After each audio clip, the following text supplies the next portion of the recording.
I'm Annette Tucker-Sutherland, President of the School Board, and I want to welcome all of you to our public session with our special guest today, Dr. Gregory C. Hutchings, Jr.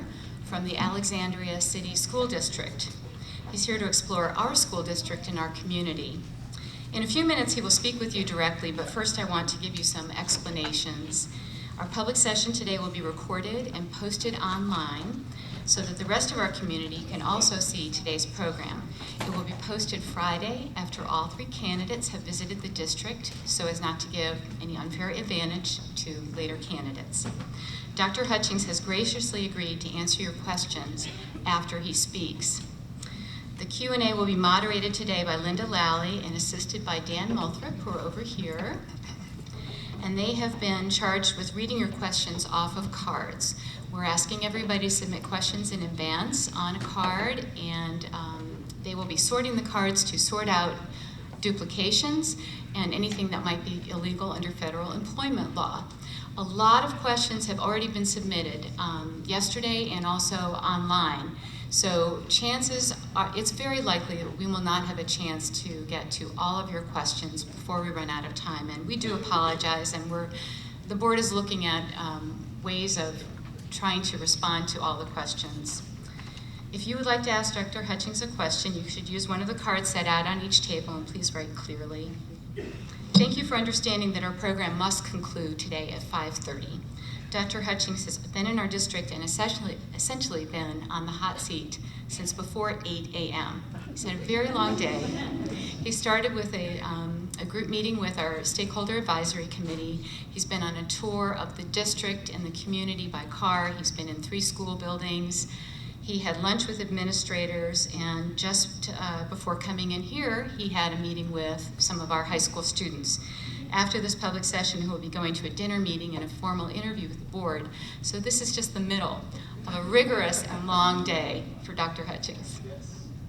Dr. Hutchings is currently Director of Pre-K through 12 initiatives for the Alexandria School District, which is in our Minority Student Achievement Network with Shaker. During his career in education, he has also been a classroom teacher, a middle school principal and administrator, as well as an adjunct college professor. Please join me in welcoming Dr. Gregory Hutchings.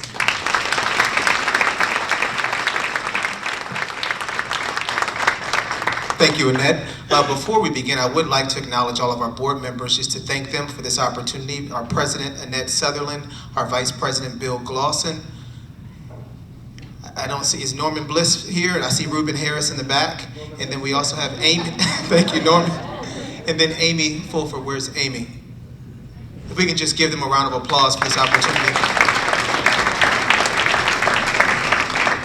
Another thing I want to thank, you said I had lunch with the administrators today, but I actually got interviewed by the administrators today.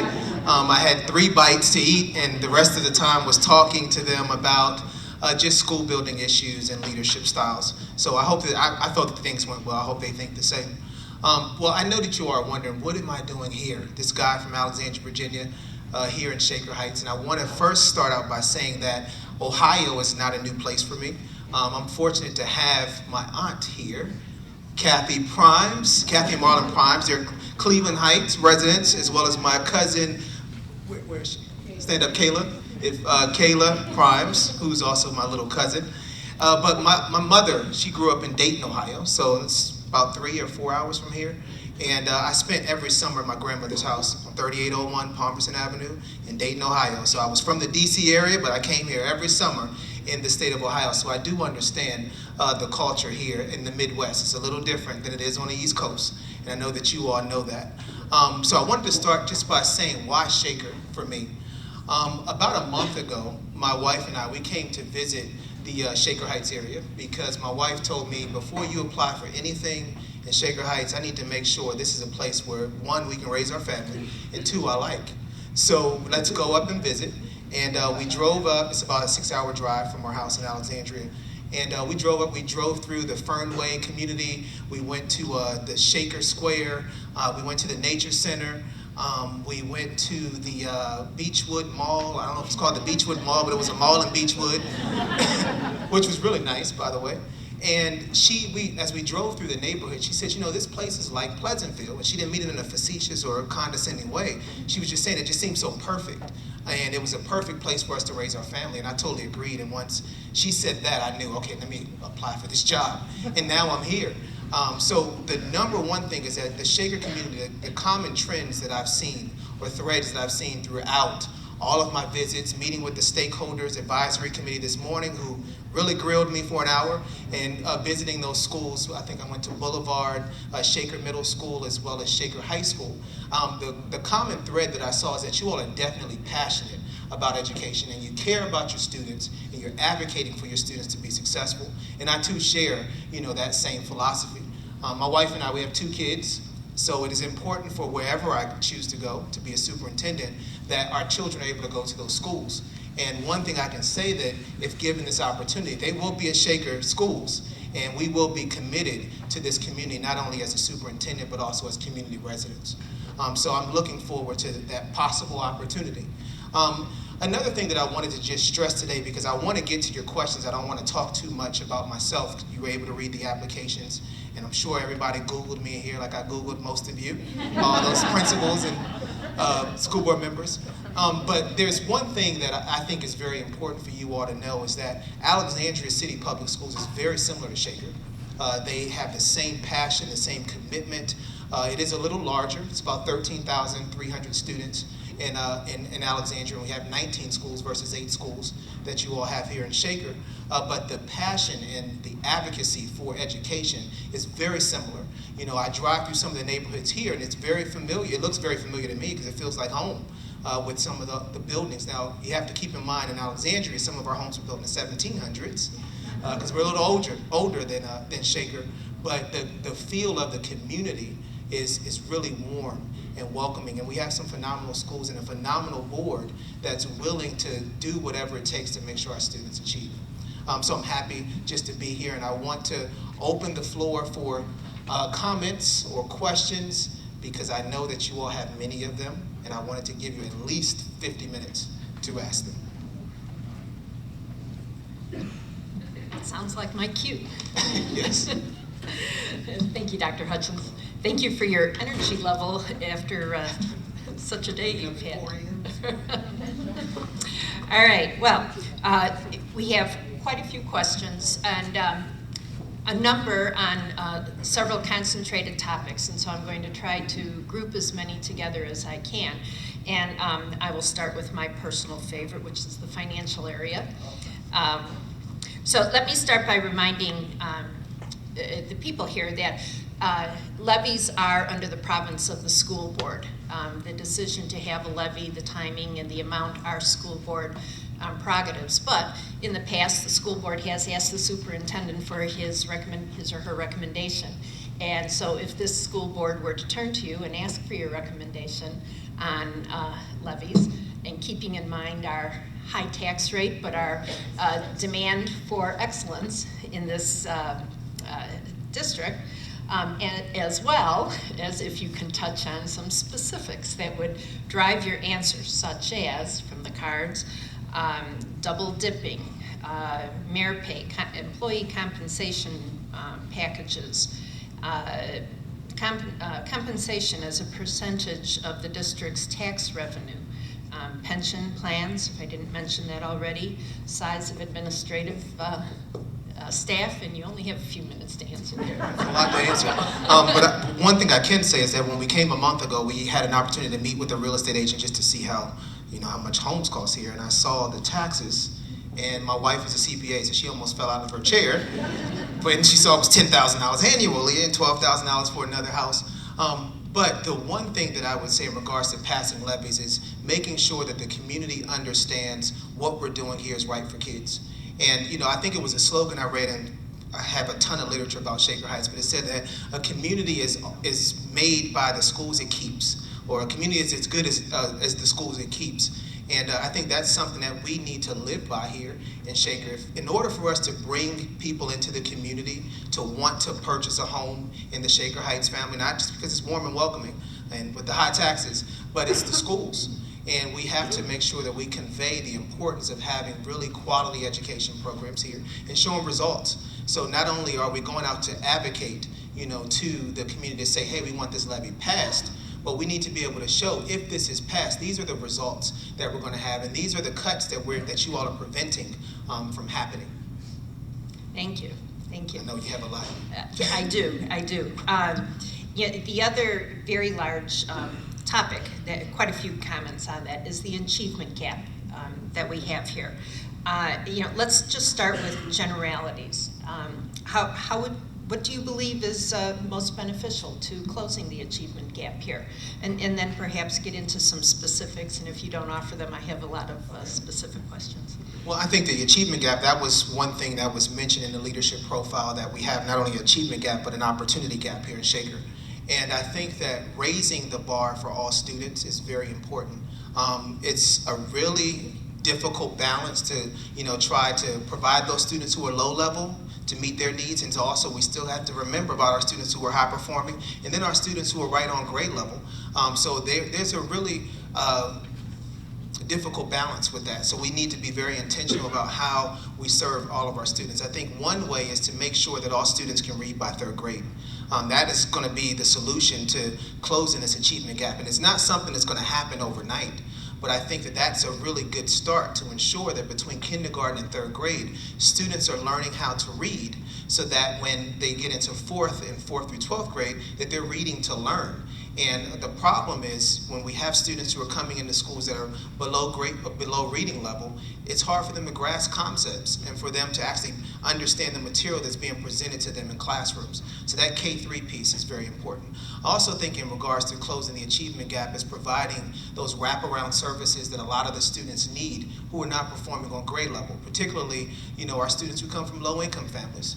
There needs to be social workers and psychologists and therapeutic services and counseling, so that they have what they need to go into those classrooms and actually learn the material, because they bring so many other challenges to the table. So being very aware of those challenges and those needs, and providing the resources and supports not only to the schools but to those students.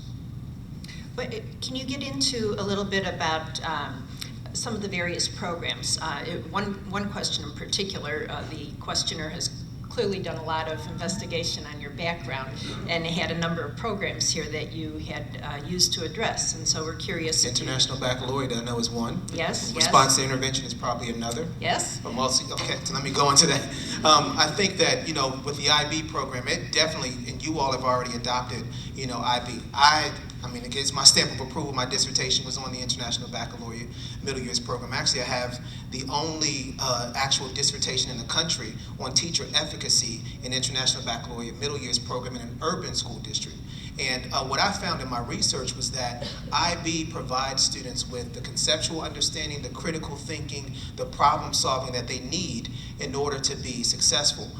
So having the full continuum of IB in our elementary, middle, and high schools is definitely a plus for the school district. Having a multi-tiered approach, which is RTI, response to intervention, a multi-tiered approach to learning, I think, is another area that's very important for us to close the achievement gap. And what that means, because I know this is educational jargon that I'm saying right now, so what that means is students who are performing below grade level, that we provide resources, whether it's a support period or an intervention period, or programs such as Read 180, System 44, some math support programs, or I Can Learn, Mobius Math, but we're providing those supports for those students that are performing below grade level, and we're also providing supports for students who are performing above, which is acceleration options, meaning that the student may need to be placed in a higher level course, or a student may need to take algebra in 6th grade, or a student may need to take geometry in 7th grade, but making sure we have those accelerated options for those students who are performing above grade level as well. Okay, and then I have quite a few questions about the students at the other end of the gap as well. Would you care to address anything specific about them? What was which end? Well, I have questions here about reading level, comparing the achievement gap in reading level. I have questions about classroom size and whether you feel that that addresses the achievement gap. Well, I think that in regards to classrooms, we were just doing a study in Alexandria regarding class size, because we had to up our class size or increase our class size this upcoming year. It's part of our budget proposal. And we did some research, and there really isn't a difference in student achievement if a class is between 20 and 30 students. Now, when you get below 20, you will see a difference in achievement. Between 20 and 30 students in a class doesn't make a really significant difference with student achievement. I'm not advocating to go to 30 students. We have 24 in Alexandria, and I think that's a good size for student achievement. But the research shows that there really isn't a difference in students' academic achievement. I think it also depends on the effectiveness of the teacher. A really strong, effective teacher, quality teacher, they can teach 50 kids in a class. Not to say that's what we would do, but I think it's important for us to invest in the professional learning so that teachers are able to serve a student, whether they're low, on grade level, or above, so they're able to do that differentiation in those classes. Well, let me try. You mentioned below 20 students shows a better, okay, let's tie that into the money. It costs a lot of money to go below 20. And so, I posed this yesterday. I should pose it the same way. When you talk about the money, do you have any sacred cows that you would not give up, like below 20 students in a class? Or is everything on the table? I think I wouldn't want to have class sizes of 30 to 35 students. I think that's something that we really wouldn't want to touch. But I think that in regards to trying to leverage some of the resources that we have, I mentioned this to the stakeholder committee as well as the board and the principals. I think it's important for us to do an efficiency review where we're actually looking at the systems and structures that are in place in the school district, and then we determine what non-instructional expenditures could actually be cut before we begin to cut the instructional expenditures, which are positions and teachers and programs. So I think that we would have to figure out what are some of the things that we could do without, that we really don't need in our school district, so those things go first, and that we use those resources instead of having to ask for more money from the community. Those are just some of the things that I would recommend for us to do. Okay, all right. And I should have asked, can everybody in the back hear us okay? Working good? Thank you. All right, let's move to this special age, I consider special age, the middle school. I have a number of questions about that. Can you address your opinions on middle school? I've got specific questions on bullying, focus, safety, as well as performance grades. Well, one, I have a middle school background, and that's the area that I love. I'm pre-K through 12, but middle school is just, it has my heart, because you have to be crazy to be in middle school. Because the kids and their hormones and their changes that they're going through, some of it is unintentional, it's just a part of the process. But I think that it's very important to have transitional programs for middle school students, where they're transitioning from Woodbury, which is 5th and 6th grade, into Shaker Heights Middle School. There needs to be some type of transitional program where the teachers are having communication about some of the needs that the students have, or the successes that the students have prior to the students arriving at the middle school. I also think that, you mentioned something else, I just lost my... Bullying, safety. Yes, bullying. I think that it's important for counselors to work with students. I don't know if you all do character counts here in Shaker Heights. Some of the elementary schools may, or maybe not, no? Well, you can use your IB Learner Profile. Everybody knows that, right? I hope our Shaker Heights teachers and administrators know about the IB Learner Profile. You can use those different attributes to help students understand, okay, yes, you can take risks, but you don't beat people up to take a risk. That you want to be an inquirer. You want to ask questions about different things. You want to be involved in your learning. But we have to train our students to do that. I also think that if we're going to be successful as a school district and like tackling the graduation rates and having the student achievement increase, it is starting at the middle school level. The middle school is where you can get your biggest bang for the buck, and I think that that's an area that a lot of our students we're losing at the middle school. They come back at the high school level, but some of our students we may lose at the middle school. So Danny Young, if he's here today, I don't know if he's in the room, but I met him earlier today. We did a tour of the middle school. He definitely has, he's gonna have a run for his money to make sure that we can continue to, one, increase achievement and to get those parents to come in, or those students to come into those schools. Thank you. I'm going to another subject. I have a number of questions on this, but the one I like the best that synthesizes it, I'm going to read it straight off the website. As a recent graduate of Shaker Heights, something that became very clear to me was, though the district is very diverse, the segregation is clear. As superintendent, how do you plan on working to fix this problem? We were experiencing, or we're still experiencing, a similar problem in Alexandria. What we find, particularly the segregation, comes in the classroom, where you have your honors, and here I think you have honors in advanced classes, and then you have your college prep courses. And typically the college prep classes are predominantly African American, and the honors and advanced classes are predominantly white. And I think that what we would have to do is to make sure that, you know, our students who have the potential to be in those honors in those advanced classes, that they're actually put into those honors and advanced classes. I just had this discussion with the students prior to coming over here, and I said that, you know, one thing that I did back in Alexandria was we saw the same piece. We saw, when I got to Alexandria, I was walking down the halls, I walked into a classroom, it was 100% white. I walked next door, it was all African American, Hispanic, special ed, and ELL. And my first question was, what's the problem? Why do we see this disparity when the school is predominantly students of color and not predominantly white? So what we had to do that summer was we looked at all of our students who were African American and Hispanic, and if they met the benchmark that we said was appropriate to be successful in an honors course, meaning they had a 450 on the state assessment, they had an A or B in their previous course, and those students were put into that classroom, and they were provided with supports because, for one, they haven't had that amount of rigor before, so they needed that support to be successful, but they were put in there, and we've seen a change with our student population in our honors classes, and now they're a little more integrated. I can't say they're where they need to be as a district, but they're better. And another thing that we had to do, because a lot of parents did have pushback when I came in, what are you doing? You're watering down the curriculum.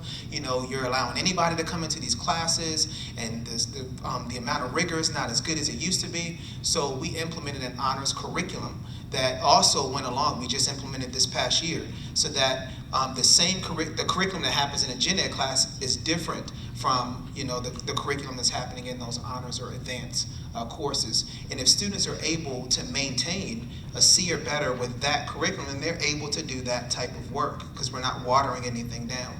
So that's what we're using now. Okay, thank you. You're welcome. Yeah, I have a follow-up question to that for you specifically as an African-American male who has leveraged the education system to achieve a very high level of success. What words of wisdom would you have for other young African-American men? That's a great question. And I started a Boys to Positive Men program just for that very reason. Growing up, let me just give you some prior history. I grew up on free and reduced lunch in a single parent household, and I'm the only one who went to college in my immediate family. My aunt, she did go to Ohio University, but in my immediate family, out of my siblings, I'm the only one who attended college.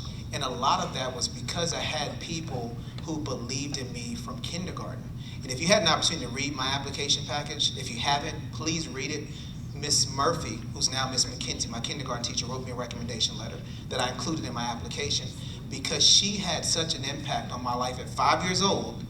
That's why I'm the person I am today. She told me I could be the first black president of the United States. I still remember when I was talking a lot in class, and that's why she told me. Which I still talk now, but I say I get paid to talk now.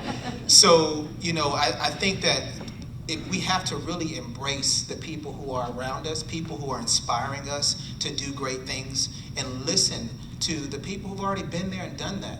And I think in regards to being African American males, it's tough when you look at the statistics. You know, out there it says if you're coming from a single parent household, if you're coming from free and reduced lunch background or low socioeconomic background, then you're not going to make it. And that's what it pretty much states. But if you have the support and if you take advantage of the opportunities, whether it's honors courses or AP courses or extracurricular activities or just talking to me or to your teachers who may happen to be African American so they can tell you about their struggle and how they made it, I think that should be enough inspiration for you to be successful. So I open the door for anybody who would like to speak. Please come talk to me because I'm the #1 cheerleader to get you into the right direction. I can tell you that. Okay, we're going to another topic, hot topic from your area of the country. Teacher evaluations and the merit pay associated with that, or peer evaluations alternatively. Give us your thoughts, please. Well, we just recently in Virginia, we just implemented our new teacher evaluation system, and I was on the committee to create that actual evaluation system. And one thing now, it's same I think here in Ohio, is that the evaluation, 40% in Virginia, 40% of your evaluation is based on student achievement. I'm not sure what it is in the state of Ohio, but I think it's somewhere near there, 50%. And one thing that I wanted to make sure we had, one thing I was very adamant about when I was on that committee was that we cannot base it off of one test, which is our state test, because a kid could have a bad day. Sometimes the state test, believe it or not, they're biased, and if kids don't have certain experiences, guess what? They're not going to do well. So we came up with some alternative assessments that teachers have a choice to use. So teachers, they're able to use, we have what we call universal screeners, the Scholastic Math Inventory and the Scholastic Reading Inventory, and it shows progress from the beginning of the school year to the end of the school year, and a teacher could use that data to show progress. The students still may not be successful on the state assessment, but because they've shown progress, that's showing that that teacher is effective. They've gone from being 2 grade levels below to now being 1 grade level below. That's significant. Teachers need to be commended for that. In regards to merit pay, it really just depends. I mean, I'm kind of on the fence about the merit pay piece because I think that, you know, teachers should just be paid good money for the work that they do. You all do a phenomenal I mean, you do a phenomenal job. Anyway, teaching is one of the hardest professions, and I told the principals earlier, principals is one, and people aren't lined up to be superintendents anymore, people aren't lined up to be principals anymore, and now people aren't lined up to be teachers, because it's a very difficult job with the accountability systems that we put in place. So I just believe in making sure we pay teachers really good salaries, and I commend the teachers of Shaker Heights for taking that 3-year freeze on, you know, receiving that increase. But maybe we need to sit down at the table and work with the teacher association and come up with a way to provide teachers with some additional compensation across the board. Well, you know, I have a follow-up question to that. You know, as long as you mentioned teacher associations and unions, what has been your experience with them? What would you bring to Shaker Heights? Well, they have to be your best friend, I can tell you that. So when I got to Alexandria, the first thing I did was I went and I met with our teacher association representative. We actually went to lunch, and I was very open and honest about things that I agreed on that, you know, she said, and things that I didn't agree on. And we just had to agree to disagree. But I think making sure you're transparent with the teacher association, and if there's going to be a shortfall or a deficit, that you're just open and honest about it and bring them to the table so you're able to make the decisions together, and they don't feel that it's a top-down decision and they're just handed either a contract or handed a solution, that they're a part of the decision making, good, bad, you know, or indifferent. Thank you. I've got a couple of questions on very specific issues. Let's start with football, a very popular sport here, but a lot of research on concussion and other injuries. How do you address the tension between the two? Well, I think you can't have a high school without a football team. I mean, it's really hard to do that. And I went to Old Dominion University undergrad, and they didn't have a football team until recently.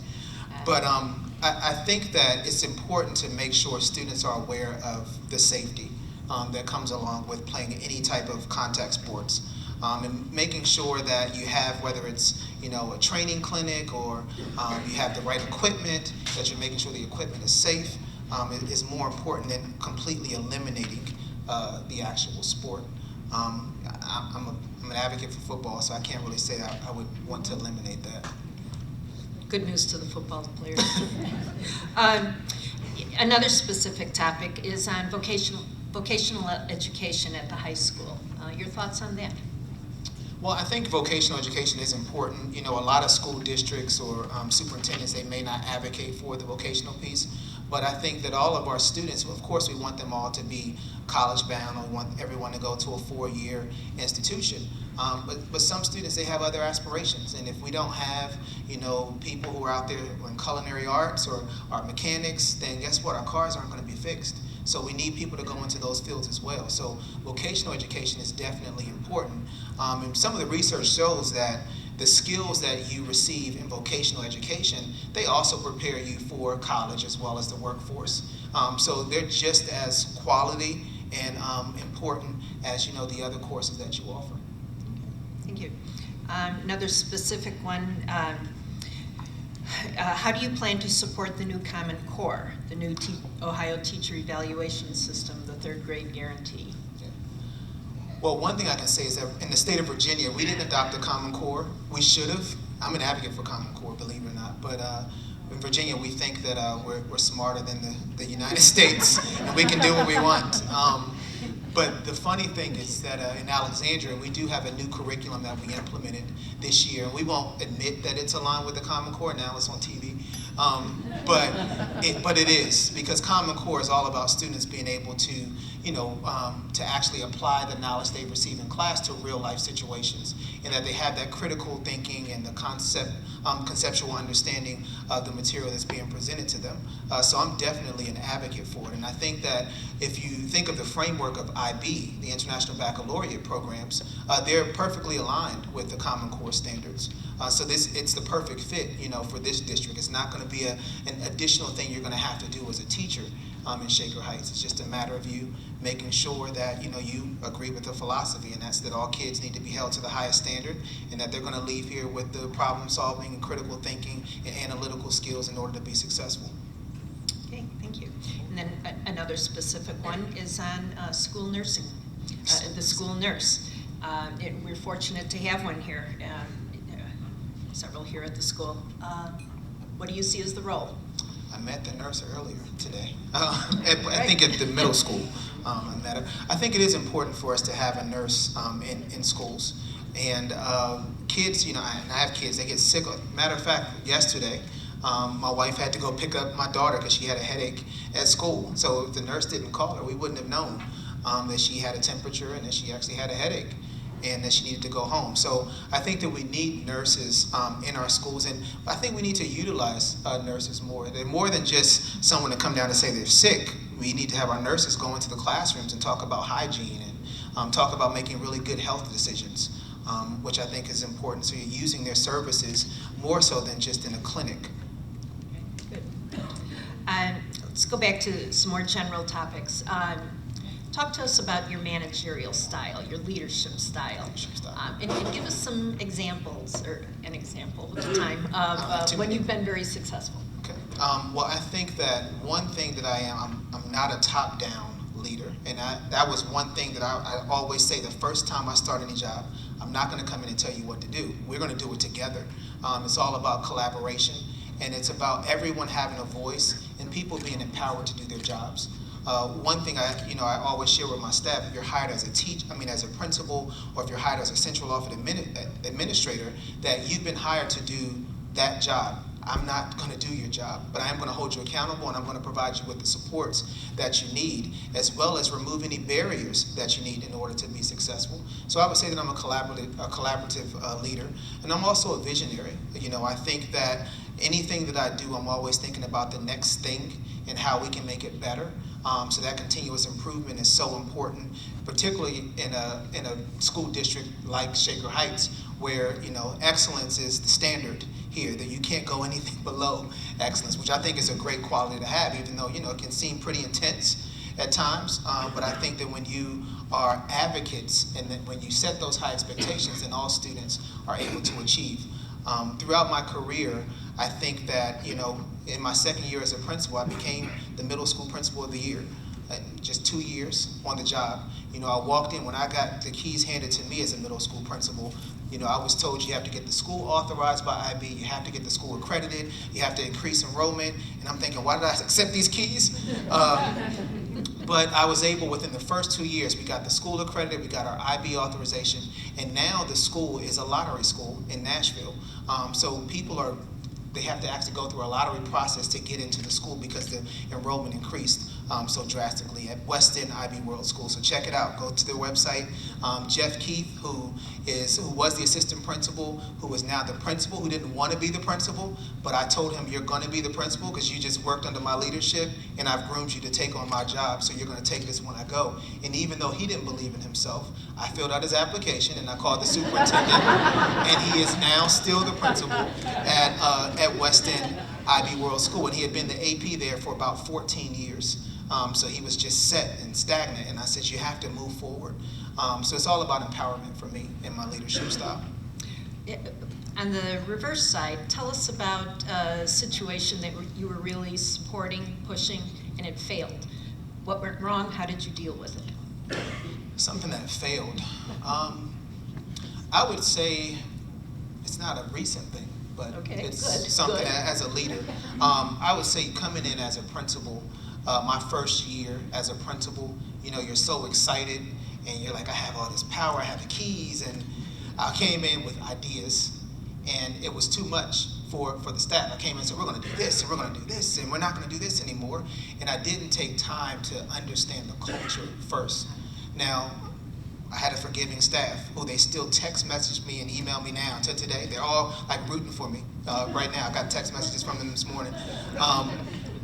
So we were able to overcome that, but that was one area that I felt I always now know going into any type of leadership position that you have to go in and you have to kind of be an anthropologist and really get to understand the culture and the people and make connections. And then once you've made those connections and you've identified what some of the issues or problems are, you're able to work together as a team. And you know, I'm not coming in to say, hey, this is what you all need to do. And it may be a great idea, but if it's not a part of that culture, it's not going to be a great idea for the school district. Thank you. You're welcome. Thank you. Let's talk about parent engagement, parent/guardian engagement. How would you encourage them, particularly parents who don't see it as their responsibility, who see that it's solely the school's responsibility to ensure success? How would you deal with those parents and guardians? Well, those are the parents that I like to talk to because I think it's important. Sometimes, honestly, parents just don't know. And they may not have been educated, they may not have had the experiences that some other parents have. So providing them with some type of professional training or work sessions where you're teaching them strategies they may be able to use at home with their kids, or the importance of talking to your children or reading to your children in kindergarten through third grade, inviting them out to the school, but also going into their community. And I think one thing that we did differently in Alexandria, because we had that same problem with particularly our ELL students, and some of this was because of their cultural background. Some cultures feel that once they go to school, you're the school's responsibility, and a part of their culture, they just believe what the principal or the teacher says, and they don't say anything about it, they just say yes. And we had to go out into that community and share with them the importance of being a part of the decision making and helping us make the right choices for their children.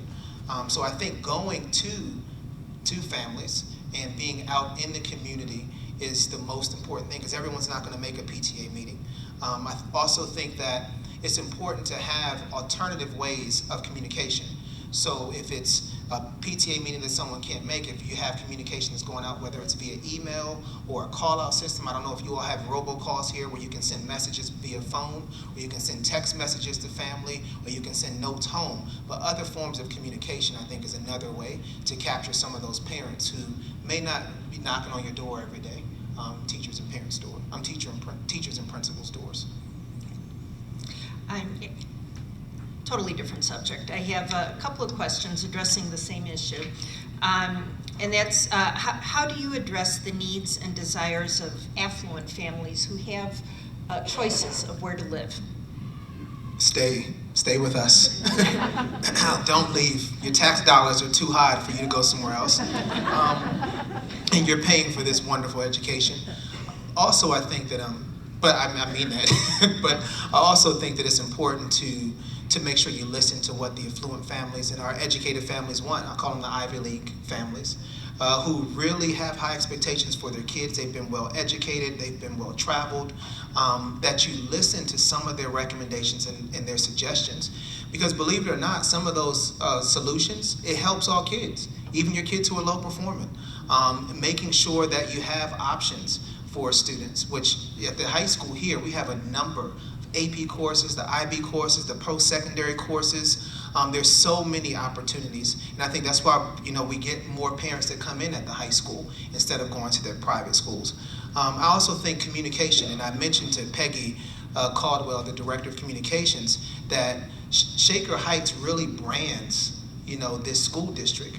We came a month ago, we went to a real estate agent, and she came out with a packet that had Shaker Heights schools and all the highlights of what Shaker Heights does and all the different awards that the faculty had received. And those are important things that our parents from those affluent families, that they want to see. They want to make sure that we're moving forward and that we're not stagnant, and that we're able to serve their students at high levels, as well as able to serve those students who are not performing at so high levels. You mentioned IB again, and I do have this one question. Do you favor IB over AP programs? A student just asked me that over there, and I said that I think that they're both quality programs. I think that IB, the diploma program, as well as our AP courses, they can both get you college credit. You can go into school as a sophomore if you pass the AP exam and receive a 4 or 5, or if you pass the diploma or the IB exam. So I don't know if there's really competition between the two. I think it really just depends on the student. Your DP programs are going to require you to do a lot more reflection, whereas your AP classes are typically it's more about conceptual understanding, and you're being able to have critical thinking and to be able to write analytically. So those are the only differences between the two, but I think they're both very rigorous and that they're both high level, and colleges and universities across the country and really in the world accept those credits. Thank you. Question on professional development. What would you feel necessary for you to be involved in here, given the programs that are run? What professional development, I'm going to read it straight from the card. What professional development would you feel necessary to be involved with according to the programs running in the Shaker Heights School District if you're hired? Okay. So professional development for myself, not professional development I would provide. Well, it's open-ended, and so I think you can answer it however you choose. Well, I think that professional development for teachers as well as principals, and I touched on this a little earlier when I met with the administrators, is really about, it really needs to target the areas that are in need. And it can vary at each school. I don't know if there's a cookie cutter PD that's out there for everybody in the district. But I think that you need to cater to each school and the needs of those students in that building. The same thing with the principals. I mentioned that sometimes we can ask people to do something. Whether it's we want you to differentiate. Teachers, you all can probably understand this. We want you to differentiate, or we want you to make sure that you're asking higher order thinking questions. But we may not provide you with the professional learning to do that. So we need to be able to show you what that looks like. And then we need to be able to come in and coach and model and provide ongoing feedback so that you're successful, in that area. So it just depends on the schools of what type of professional learning that we would offer. For me, I think that, I'm always continuously growing as a leader. I take leadership courses and academies, and I'm always reading different books. I'm currently reading The Global Achievement Gap, which is a great book, and it talks about providing higher order thinking, skills and problem solving for students in order to be prepared to go out into a global economy. But I'm always up on my reading and research. Thank you. We have questions on technology, and in particular online learning. What do you see as the role of online learning in Shaker? Or, and you can expand technology in general. Well, I asked students today, I asked them if they had any online courses, because I think it is important to offer that option for students who, would like that, who would like to take a course that's online. In Alexandria, currently what we have is a satellite campus, and it's an extension of the high school. So this is a program that's for students who are non-traditional. They would prefer to do a hybrid program, which is some online and some teacher instruction or teacher-driven instruction. And I think that options like that are really good for students who are those non-traditional students. I also think online courses is a good option. We use it at the middle schools now for our students who are very high level, and we don't have a teacher in the school that has the endorsement to teach that course. So like if you're in 8th grade and you're taking an Algebra 2 course, or trig, and we don't have a teacher who has a license, we give an option to those students to either do it online or we make arrangements for them to take it at the high school. But that would be another thing to do in regards to online. The problem, I think, sometimes with the online education is if you don't have the technology and the laptops and things, it makes it difficult because you don't have those resources. We're fortunate in Alexandria where all of our high school students have a laptop. Every 9th through 12th grade, every student has a laptop in the entire school district. And we have wireless and we have mobile labs all over the city. So students are able to do everything online. It eliminates printing off paper and making all these copies of different things. They can submit questions to teachers, right from home. And parents can also interact with teachers through Blackboard, which is the software that we use. Thank you. This is a question on stakeholders, bringing stakeholders together. So I would elaborate on this specific question and ask first, who do you define as the stakeholders? And then secondly, what strategies would you use to bring all of them together to, well, this question says return the school district to its excellent standing. I think I would say continue the excellent standing. Well, I think that stakeholders include everybody that's in this room today. So from parents to teachers to bus drivers to custodial staff. By the way, the custodial staff did a phenomenal job in the schools because they looked immaculate today. And our principals, our parents. So everyone, anybody who's vested in this community are stakeholders, as well as our students. And I think that having forums very similar to this, as well as similar to the event that occurred on Tuesday, the State of Schools, I think that happened on Tuesday to give an update on what's going on in Shaker Heights. Those are important events to have so you can get one feed, so you can relay or convey some of the highlights of the school district, but also provide opportunities for stakeholders to give feedback. I think that you could also use, now we have online, the questionnaire, people could submit questions, for today's event. I think having, options like that for parents and community members to submit solutions or concerns would be another great thing for the school district to have to address some of that and to have community involvement. Good, thank you. I have another question on special education, your philosophies on special needs. Segregating versus immersing, and any other aspects that you'd care to expound on? Well, in Alexandria, we currently have an inclusion plan for our special education students because in the past, we really isolated our special education students. We had them in self-contained classrooms. So what we have strived to do, we're not completely full inclusion, but we do have our students in general education classes, and we have special education teachers going into those classes to provide services for those students. And I think that is a practice that I'm definitely an advocate for. I believe that just because a student has special needs doesn't mean that we need to water down the curriculum or make things easier for them, because they're going to have to go out into the world and have jobs and go on to college as well. So we want to set the bar high for them, but we want to make sure that the IEP goals that are set for those students with special needs, that those IEP goals are achieved and attained, and that we're following the accommodations that have been either recommended or developed from the IEP teams. Good, thank you. Then I have a question about just students' personal qualities. This questionnaire discusses that there are indications that a student's success is not necessarily their IQ level, but their persistence, their determination, their grit. How would you foster that? How do you deal with developing more grit? Well, I think that IB is one way.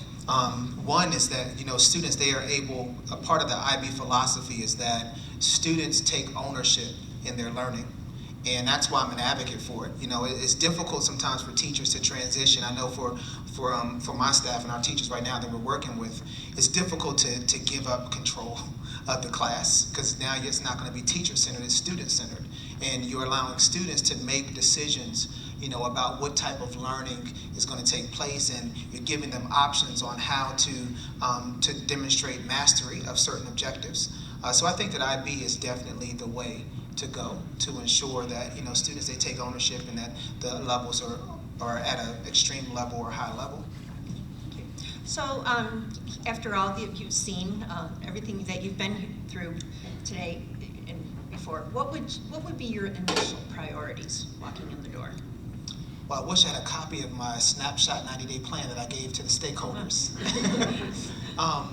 Because that outlines pretty much my 5 goals that I've pretty much put for myself. And it's not a complete action plan, because I think that each action step that goes into the 90-day plan, I need to have feedback from the community as well as the Board of Education and principals, and as well as the students. But a part of those 5 goals, one is looking at vision, continuous improvement, communication.